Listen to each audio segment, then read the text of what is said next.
Bismillahirrahmanirrahim. Assalamualaikum warahmatullahi wabarakatuh. Alhamdulillahirrahmanirrahim. Wassalatu wassalamu ala asyrafil anbiya'i wal mursalin wa ala alihi wa sahbihi ajma'in. La ilaha illallah wa la syarika lah dan abduhu wa rasuluhu la nabiyya ba'dahu. Mari kita awali pengajian kita dengan baca basmalah. Bismillahirrahmanirrahim. Puji syukur kita panjatkan kepada Allah Subhanahu wa taala untuk memberikan nikmat kepada kita tak terhingga nikmat kehidupan, umur yang panjang, kesehatan dan kesempatan untuk kita bisa bergabung di acara yang mulia ini, Thalabul ini. Mudah-mudahan dengan bertambahnya ilmu kita, bertambah juga iman kita, bertambah juga amal kita. Mudah-mudahan nikmat-nikmat kita terus terjaga di akhir hayat kita. Mudah-mudahan kita bisa dipanggil kita dipanggil dalam keadaan iman dan bukan khotim. Karena kita wajib menjaga iman kita. Salah satu orang yang bersyukur telah diberi iman itu adalah menjaga iman dengan sebaik-baiknya. Orang yang bersyukur itu adalah orang yang senantiasa menjaga apa yang Allah berikan. Nah, kalau kita bersyukur telah diberikan iman harta yang mahal ini, kita jaga iman. Salah satu cara menjaga iman itu adalah samping ibadah dan taat juga menuntut ilmu. Karena makin banyak ilmu yang kita dapatkan, iman kita makin terjaga. Itu saja ilmu yang benar ya, ilmu yang makin mendekatkan diri kita kepada Allah Subhanahu wa taala. Nah, salah satu adalah kita belajar Quran. Ya, salah satu kita belajar Quran. Makin kita belajar Quran, makin kita paham Quran, makin bertambah. Dalam surat ke-8 Al-Anfal Allah mengatakan gitu. Jadi orang beriman itu dinamal mu'minuna. Ya, orang-orang yang beriman itu ya, alladzina idza dzukirallah wajilat qulubuhum. Orang-orang yang apabila dibaca, orang yang disebut nama Allah bergetar hati. Wa idza tuliyat alaihim ayatuhu zadatuhum iman. Apabila dibacakan ayat-ayat Allah bertambah iman. Siapa yang bertambah imannya kalau ayat-ayat Allah bergetar? Ya tentu saja orang yang paham. Gitu. Tidak mungkin orang yang tidak paham dibacakan Quran imannya nggak nambah. Orang yang paham kok dia nambah. Kalau kita nggak paham ya dibacakan paling mungkin indahnya iya. Tapi untuk menambah itu harus kita paham. Nah, makanya pada hari ini kita belajar tafsir itu dalam rangka belajar memahami Quran. Jadi kita paham Quran, ya, bahasanya, hukumnya, keindahannya, maka kemudian bertambah iman kita sebagai wujud syukur kita telah diberikan. Kemudian Allah menjaga iman kita agar saya kita kemudian saat dipanggil dalam hukum Fatimah. Amin ya rabbal. Yang kedua, mari kita sampaikan salawat dan salam kita kepada Nabi Muhammad sallallahu alaihi wasallam. Kita telah mengantarkan Islam ke tengah-tengah kita dengan perjuangan dan pengorbanan beliau dalam kita semua istiqomah untuk sunnahnya maksimal yang kita bisa. Mudah-mudahan di hari kiamat kita bisa bertemu beliau, mendapat syafaat dari beliau dan bisa masuk dalam surga Allah. Amin ya rabbal. Nah, bagi dapat sekalian baru bergabung, saya yang bergabung, sekarang kita masuk kepada episode yang kedua. Secara khusus Al-Fatihah bahasan kita saat ini dan episode yang ke-8 dalam konteks yang umum. Ya, dalam kajian kita sekarang ini masih membahas surat Al-Fatihah, panjang memang Al-Fatihah bahasannya. Ya, dalam ayat yang ke-6 dan yang ke-7, ayat-ayat terakhir. Ya, ayat yang terakhir dan pembahasan kita masih dalam pembahasan secara bahasa. Jadi dalam kitab As-Subuni Iman Tafsir As-Safatut Tafasir ini ada 3 pembahasan secara ini. Pertama dari sisi bahasa, yang kedua dari sisi makna kalimat, tafsir dalam makna kalimat. Yang ketiga baru dijelaskan secara gaya bahasa, balaghah. Itu bagusnya kita belajar tafsir. Baru nanti tambahan yang lain, penjelasan hadis, penjelasan dari ulama-ulama tafsir yang lain. Tapi secara umum demikian. Nah, jadi sekarang kita masuk dalam bahasan bahasa. Jadi dari sisi bahasa kita tahu kata per kata. Kata ini cara bahasa. Karena pendekatan tafsir itu pertama tuh bahasa biar kita tahu mengapa dia diterjemahkan seperti itu. Karena memang makna bahasa itu. Nah, sekarang kita masuk ke dalam surat Al-Fatihah ayat 6 dan 7. Mulai dari ihdinas siratal mustaqim, nanti siratal ladzina an'amta 'alaihim waladdallin. Nah, sekarang kita masuk kepada ayat yang ke-6. Ayat sebelumnya baru bergabung silahkan lihat dari tafsir Ta'awuz, Alhamdulillah Masyarakat Wajib, Bismillah, terus Alhamdulillah Orang-orang Malik Wajib, sampai dia akan berubah ikutan sudah kita bahas itu. Sekarang kita masuk kepada penjelasan berikut. Nah, dalam kitab Syarah Tafsir ini langsung menjelaskan kalimat as-sirat. Ya, as-sirat. Jadi ihdinas siratal mustaqim. Ihdina, tunjukkanlah kami as-sirata, jalan al-mustaqim yang lurus. Nah, di sini dalam kitab ini langsung dijelaskan kata-kata as-sirat nanti dan al-mustaqim dan seterusnya. Kata-kata ihdina tidak dijelaskan. Sama seperti pertemuan sebelumnya, ya. Kalau saya bagi orang Arab mungkin tidak perlu dijelaskan kata-kata ihdina, ya hidayah. Tapi bagi kita saya pikir penting karena ini bahasa bukan bahasa kita. Ya kalau kata-kata ihdina bagi orang Arab cuma begitu. Tapi bagi kita kata-kata hidayah itu karena ini bukan bahasa kita. Maka saya menukil dari beberapa kitab yang lain untuk mengambil beberapa kata yang tidak dijelaskan dalam kitab ini untuk kita paham ya, sebagai tambahan. Nah, sekarang kita masuk kepada penjelasan kata-kata ihdina. Ya, ihdina itu ya artinya tunjuki kami. Kata-kata dua, ihdina satu, ihdi satu nah. Ya, ihdi itu ya Allah tunjuki, ya, nah kan. Nah, sekarang kita bahas tentang ihdi. Ihdi ini berasal dari kata-kata ya hada yahdi hidayah. Berasal dari kata-kata hidayah. Jadi kalau kita lihat makna ihdina itu artinya ya Allah beri kami hidayah. Berikan kami hidayah. As-siratal mustaqim, ke jalan yang lurus. Ya, jadi gitu. Nah, sekarang kita bahas apa yang dimaksud dengan hidayah itu. Dalam Al-Qur'an ini makna ada kata-kata hidayah, ada kata-kata hudan. Sama, hudan petunjuk, hidayah itu. Dalam kata kerja tadi hada yahdi. Ya, ihdi kalau bentuk perintah amar dalam ayat. Di apa arti ihdinas siratal mustaqim? Allah berikan hidayah. Nah, hidayah itu letter lock kita artinya dua. Satu artinya menunjuki, yang kedua artinya membimbing. Cuman dalam apa? Dalam terjemahan hanya satu makna saja. Makna apa? Menunjuki. Pada yang kedua juga maknanya juga membimbing. Ya, dalam tafsir sebenarnya dijelaskan juga di sini, tapi dia di ujung dijelaskan di tafsir ya. Maknanya apa namanya? Ya, jadi maknanya dalla dan arsyad, menunjuki dan membimbing. Jadi yang paling cocok menerjemahkan ihdina itu sebenarnya ya Allah tunjuki kami dan bimbinglah kami. Itu paling pas. Karena kalau nggak pakai kata-kata bimbing itu seolah-olah kalau kita tunjuki kami jalan lurus kan seolah-olah kita sedang tidak dalam jalan ini, kita minta ditunjuki kan gitu. Walaupun nanti dari sisi balaghah ini bisa dijelaskan. Sisi balaghah kita bahas, ya ini bisa dijelaskan. Jadi makanya yang paling cocok ihdinas siratal mustaqim ini paling bagus diterjemahkan karena hidayah itu artinya apa? Menunjuki dan membimbing. Berarti yang paling cocok ya Allah tunjuki kami dan bimbing. Berarti kalau kita sedang berada di jalan ini, berarti apa yang kita minta? Bimbinglah. Supaya di jalan itu terus kami bimbinglah terus itu. Supaya nggak keluar. Nah, jadi gitu Pak ya. Jadi kata-kata hidayah itu artinya menunjuki dan bukan hanya menunjuki. Kalau menunjuki itu biasanya orang belum tahu. Tapi kalau membimbing itu orang sudah tahu. Supaya apa? Supaya dia terus di situ, maka kita bimbing. Ya sama seperti anak kita kan. Kalau dia nggak tahu ya kita kasih tahu.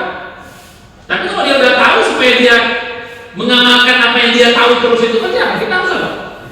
Harus bimbing supaya dia jangan menyimpang, supaya dia jangan lari, supaya jangan keluar dari jalan yang sudah kita tuju.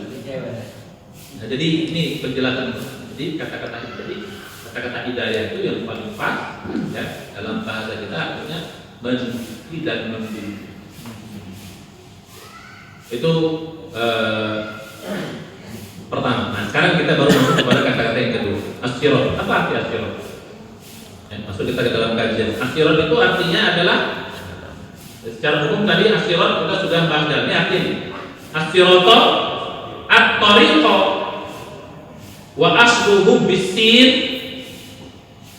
minal istirad bi makna al-ibtila ka'anna tariqa yabtali as-salika qala as-sami. Jadi itu baru kita terjemah. Apa maknanya? Nah maknanya apa? At-tariq. Ternyata makna as-sirat itu adalah at-tariq. Tariq itu arti jalan. As-sirat itu artinya at-tariq. Dijelaskan tariq jalan. Ada bapak-bapak kalau ke Mekah itu, kalau kita lagi umroh itu, kita dulu banyak orang lewat, tariq. Itu artinya apa? Jadi kaki jalan. Kalau kita kan panas gitu. Supaya orang takut jadi torek pikir orang bukan manggil nama orang, Pak, itu nanti apa? Kaki jalan. Torek itu artinya jalan. Ya, jadi gitu. Ya. Wa asluhu, dan asal dari kata asirat itu bisin dengan sin, Pak. Rupanya jadi jelaskan. Jadi kata-kata sirat pakai huruf so itu ternyata huruf so itu asalnya dengan sin. Jadi sirat pakai sin. Makanya kalau ada orang baca siratal mustaqim dengan sin nggak boleh disalahkan. Ihdinas siratal mustaqim pakai sin dia nggak salah karena asal dari kata-kata huruf so itu sin. Ya, mungkin bapak-bapak pernah membaca Quran dalam surat apa? Misalnya surat Al-Wasiyah kan? Ya, lasta alaihim bimusaitir kan ada surat apa kan begitu ya, tidaklah engkau kepada mereka al-musaitir. Al-musaitir itu kalau kita lihat tulisannya so al-musaitir, tapi tidak di atasnya ada huruf sin kecil. Itu menunjukkan huruf so itu asalnya dari huruf sin. Kalau ada orang pakai huruf bacanya sirat pakai huruf sin itu enggak boleh disalahkan karena asal dari kalimat sirat itu dengan huruf sin. Nah, cuman karena Quran ini juga dengan kitabah ya, kalau Quran suruh pakai huruf shad ya kita harus itu di sini kayak baca Quran, Pak.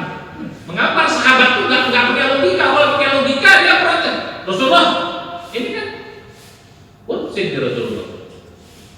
Dalam kebiasaan kita sirat itu huruf sin. Kenapa kok dulu? Garing protes.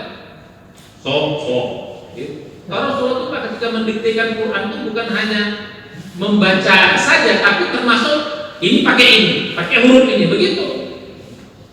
Sehingga sahabat bukan sirat harusnya dalam bahasa mereka pakai sin, tapi Rasulullah menyuruh sirat tulis pakai huruf shad.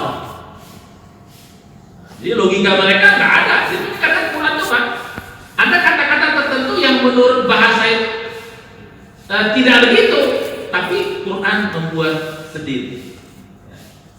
Contohnya kata-kata hasibah, ya, itu secara bahasa Arab hasibah itu fi'il mudhari'nya yahsibu. Hasibah yahsibu. Tapi Quran turun menggunakan kata-kata hasibah yahsabu. Fi'il mudhari' itu bukan yahsibu tapi yahsabu. Nah begitulah. Sahabat begitu kata Rasul ya begitu, karena Quran ini bukan apa? Bukan buatan manusia, itu turun dari Allah. Kalau bilang yahsabu ya yahsabu. Walaupun cara bahasa umumnya apa? Orang menggunakan kata-kata yahsibu, tapi Al-Quran menggunakan kata-kata yahsabu. Sering ada beberapa kata dalam Al-Quran yang seperti itu, yang tidak umum, ya, membuat satu hal yang sedikit berbeda dengan apa yang menjadi kebiasaan orang, termasuk kata-kata syirat. Nah di sini dijelaskan, ya, asluhu bisir minal istirat, berasal dari kata-kata istirat. Jadi kata-kata syirat itu berasal dari kata-kata istirat, pakai sin, alif, ya, sin, istirat. Nah ternyata artinya bimakna al-ibtilah. Jadi arti kata sirat itu secara bahasa artinya al-ibtilah. Apa artinya? Menelan. Jadi secara bahasa ini hebatnya bahasa Arab itu Pak. Kalau bahasa Indonesia hampir nggak ada kata itu berasal dari kata apa tuh jalan. Mengapa rumah disebut rumah? Ada yang tahu? Ada yang tahu mengapa rumah disebut rumah? Ada yang tahu? Nggak ada kan? Nggak tahu. Apa jawaban kita? Ya dari sononya rumah ya rumah. Kalau dalam bahasa Arab hampir semua kata ada asalnya. Mengapa itu disebut itu? Dalam bahasa Arab rumah itu baitun. Mengapa baitun disebut baitun? Itu berasal dari kata-kata bata, yaitu artinya hina. Jadi rumah itu artinya apa? Tempat hina. Mengapa? Kayak kita di Mina istilahnya mabit. Mabit itu apa? Ya, kita hina. Jadi mengapa rumah disebut rumah? Ya karena kita di tempat menghina. Disebut baitun. Sebutan lain adalah rumah itu apa? Manzil. Manzil itu kata-kata nazala yang disebut turun. Berarti rumah itu artinya apa? Tempat kita turun. Atau juga disebut dengan kata lain, kata-kata maskanah. Rumah itu bisa disebut dengan maskanah juga. Berasal dari kata-kata apa? Sakinah. Sakinah itu artinya apa? Tenang. Berarti rumah itu tempat kita menenangkan diri. Nah, jadi bahasa Arab itu hampir semua bisa begitu. Ada kalau asalnya ini mengapa disebut ini? Walaupun kadang-kadang logika kita suka nggak apa namanya? Jangan kok jalan menelan dari kata-kata menelan kan nggak nyambung gitu. Dijelaskan di sini. Mengapa disebut menelan? Ya, ka'anna thoriq. Nah, dijelasin. Ka'anna thoriq dia bertani asal. Mengapa jalan itu disebut menelan? Karena jalan itu seperti menelan orang yang berjalan di atas. Jadi jalan itu apa? Menelan orang yang berjalan di atas. Mengapa? Maka jalan disebut dengan sirot. Apa arti sirot? Cara bahasanya apa? Menelan. Mengapa jalan disebut menelan? Kenapa? Karena jalan itu menelan orang yang berjalan di atas. Karena at-thoriq dia bertanya menelan as-salik orang yang berjalan. Ya. Qala asy-syair berkata seorang penyair di dalam bahasa Arab, dalam bahasa tafsir sering Pak, kalau mendekati sesuatu bahasa itu maknanya sering dipakai syair-syair yang muncul di zaman itu kira-kira apa maknanya? Ya, jadi gitu. Ini kata syair, syahanna ardahum bil khairi hatta taraknahum adalla minas sirat. Nah, ini mereka syair itu menjelaskan apa arti sirat. Ya, syahanna, ya, apa arti kata-kata syahanna itu? Kami memenuhi ardahum tanah mereka atau bumi mereka bil khair dengan kuda perang. Kayaknya cerita tentang perang. Kami penuhi daerah mereka dengan kuda perang hatta sampai taraknahum kami tinggalkan mereka adalla minas sirat. Adalla itu artinya terhina, ya, minas sirat di jalan. Memang daftar kita memahami syair ini apa konteksnya. Tapi secara bahasa kira-kira jadi dia menjelaskan apa? Di bumi mereka kami taklukkan dengan kuda apa? Biarkan mereka terhina di jalan. Nah, jadi kata-kata asirat itu maksudnya apa? Aktori. Biarkan mereka terhina di jalan. Jadi, mereka itu maksudnya orang yang ditaklukkan daerahnya. Nah, jadi kata-kata asirat itu. Jadi apa arti asirat? Artinya jalan yang menelan orang yang berada di atas. Ada lagi satu lagi Pak, dalam ini juga ada satu lagi kata-kata jalan itu syari. Kata-kata syariah juga sering kita dengar. Kalau ada kata-kata syariah sedikit tambahan, ya biar menjadi ilmu tentang apa kata-kata syariah.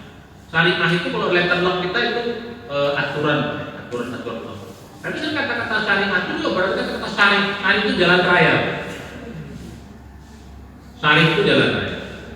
Kalau jalan satu namanya syariah. Nah, jadi kalau kita ikut syariah itu soalnya kita berada di jalan yang akan nyampe pada tujuan. Makanya ikutilah syariah. Karena kita berada di jalan yang besar itu sampai kita pada tujuan. Disebut dengan syariah. Syariah itu jalan besar kita sampai pada tujuan. Jadi kalau kita ikut syariah, nanti kita masuk pada tujuan jalan yang pasti akan menyampaikan kita ke dalam ke tempat tujuan. Jadi ikutilah syariah. Ikutilah jalan besar. Insya Allah kita sampai. Itu tambahan. Nah, sekarang dijelaskan lagi al-mustaqim. Dijelaskan kata apa? Al-mustaqim itu artinya apa? Jadi jelas al-mustaqim itu artinya apa?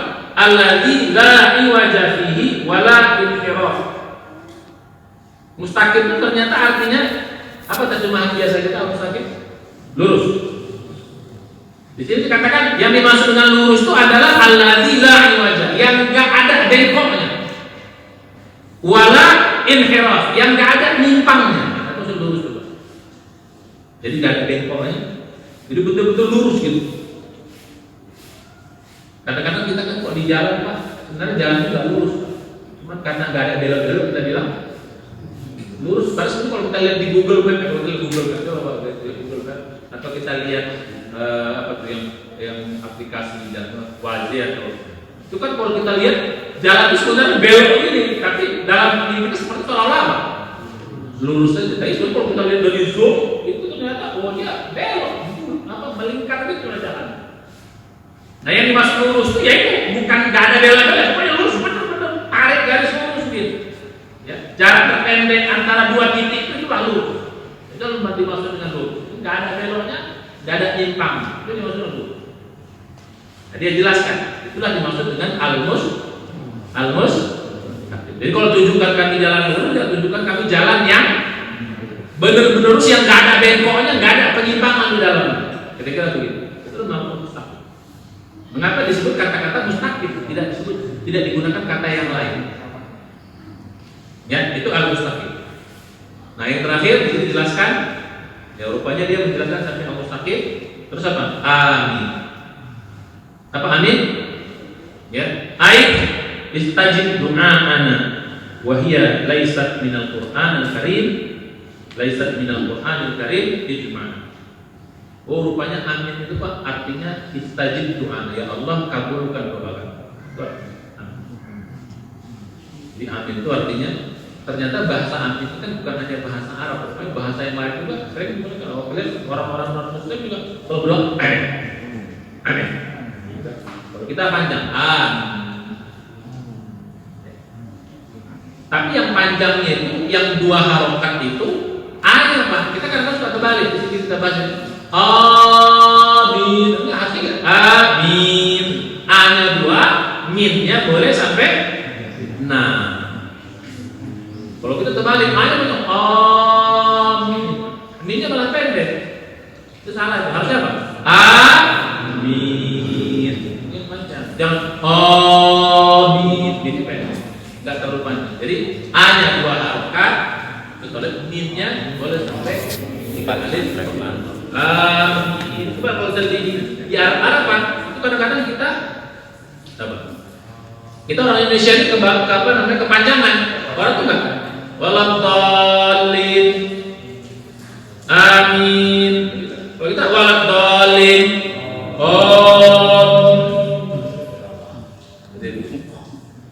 jadi artinya rupanya apa? Istajib doa. Ya Allah.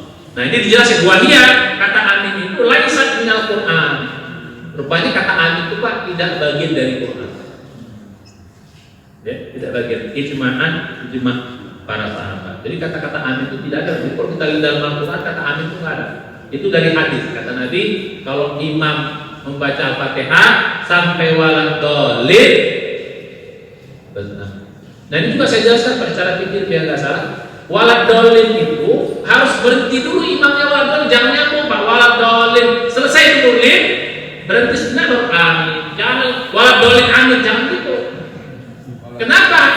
Supaya menunjukkan bahwa amin itu tidak bagian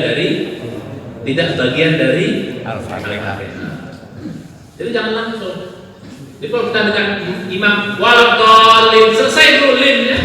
Berhenti seolah-olah imam itu baru kita amin. Begitu kita juga baca imam sebagai imam, jangan waladhdallin amin, jangan gitu. Berarti jangan waladhdallin.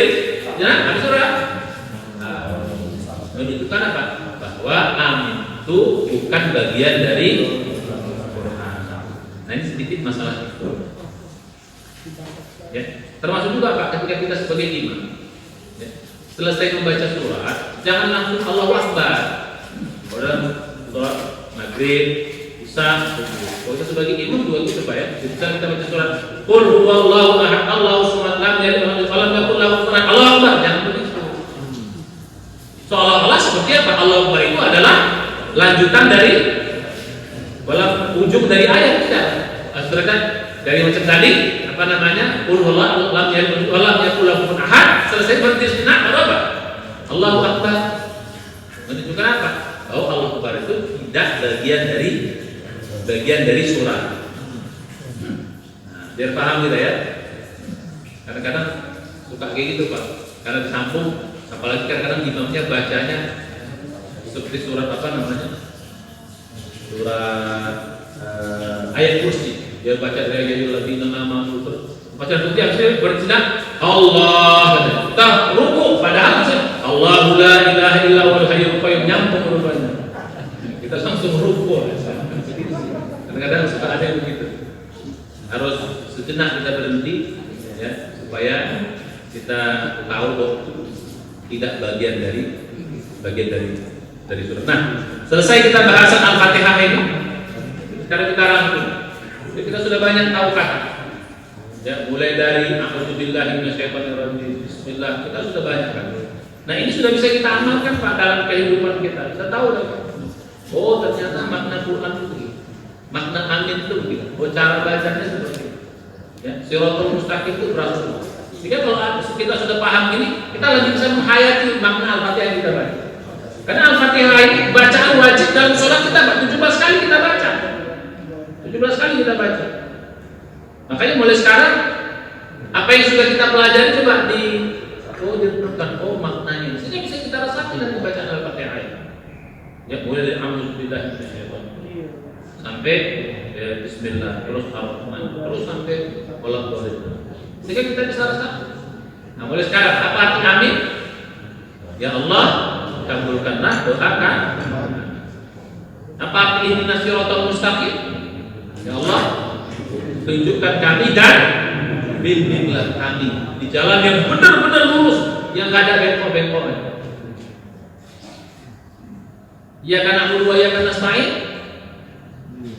Ya Allah, hanya kepada Engkau kami beribadah, menundukkan, merendahkan diri dengan sebenar-benarnya kepada Engkau. Dan hanya kepada Engkau kami mohon berdoa. Malik yaumiddin, kalau Engkaulah penguasa sekaligus raja di hari pembalasan, hari yang tidak ada ujung, di hari yang jadi kita bisa pahami itu dengan baik. Oh, ternyata ad-din itu bisa bermakna utama. Ternyata agama ini kita kan intinya adalah pembalasan. Jadi kalau kita mau beragama ini karena kita berharap akan apa? Sebagai manusia berharap akan dibalas semua yang apa kita kerjakan. Jadi kita berharap ya kebaikan-kebaikan kita dibalas dengan kebaikan yang lebih baik Allah Subhanahu wa taala. Makna Ar-Rahmanir Rahim itu ada bahas. Apa arti Ar-Rahman? Apa arti Ar-Rahim? Jadi membuat kita jadi menghayati ternyata Ar-Rahman itu sifat rahmat Allah yang meliputi segala sesuatu dan segala makhluk. Biar yang beriman termasuk. Kalau Ar-Rahim ya kasih sayang Allah yang diberikan khususnya orang beriman. Berarti kalau orang beriman kita beruntung dapat apa? Dapat double. Dapat sifat Ar-Rahman yang Allah, dapat Ar-Rahim. Sementara orang kafir cuma Ar-Rahman doang. Dan ternyata Ar-Rahman itu hanya di dunia. Di akhirat Ar-Rahman nggak berlaku. Yang berlaku apa di akhirat? Ar-Rahim. Surga itu adalah Ar-Rahimnya Allah kepada orang-orang yang beriman. Jadi begitu kita lebih bisa menghayat apa makna Rabbul Alamin. Jadi bisa kita lebih merasakan makna Al-Fatihah yang kita baca. Dengan demikian apa? Ya, sholat kita makin lama makin terasa lebih khusyuk karena kita paham. Ya, jadi kembali kepada pemirsa kita semua di sini, mari kita hayati ini yang belum apa namanya yang baru hadir sekarang, yang baru mulai sekarang baca lihat lagi episode-episodenya yang membahas secara bahas. Dari sini pun kita sudah mulai bisa memahami makna Al-Fatihah. Insyaallah mudah-mudahan kalau kita sudah bisa menghayati Al-Fatihah, makin lama makin khusyuk sholat kita, makin lama makin kita resapi, makin lama nanti ada efeknya dalam kehidupan kita. Insyaallah. Insyaallah pada pertemuan berikutnya kita akan masuk pada kajian tafsir ini. Ya. Kalau kita sebelumnya tentang bahasanya, sekarang tentang tafsir. Mudah-mudahan insyaallah kita bisa lanjutkan pada pertemuan berikutnya. Hadir terus dalam kajian ini, mudah-mudahan bermanfaat. Mudah-mudahan iman kita semakin bertambah, ya, kekuatan kita juga makin bisa kita tingkatkan. Insyaallah kita banyak hamdalah kita bertemu pada pertemuan berikutnya. Ya, tutup dengan banyak hamdalah. Alhamdulillah dan doa untuk majelis. Kita astagfirullah. Assalamualaikum warahmatullahi wabarakatuh.